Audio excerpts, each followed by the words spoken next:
let's get one thing clear first. I don't believe we should have nuclear weapons on moral grounds, and I don't think now we should have nuclear weapons on financial grounds. We can't afford a Trident replacement. Spending £100 billion is an unnecessary waste of money.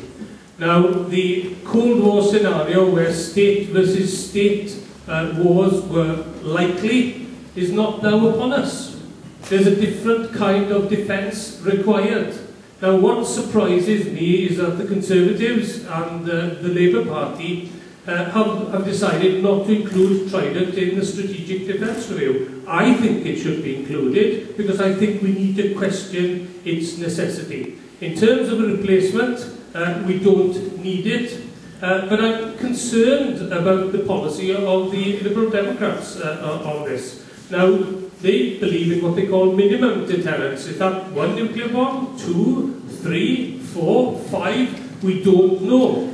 But the single point, important point is this.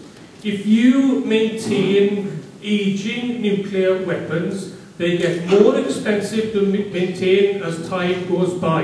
And even the Wall Street Journal accepts that buying or maintaining such old weapons is inherently more expensive than buying a replacement off-the-shelf system from the Americans. Now, I think, the only parties here who have a clear anti-nuclear stance, anti-nuclear weapon stance, are Plaid Cymru and the Greens. We should get rid of these weapons as soon as possible, and the Liberal Democrats should provide us with clarity on what they mean by minimum deterrence, because they still believe in nuclear weapons, and that's wrong, and they should be honest with us about what their aims are.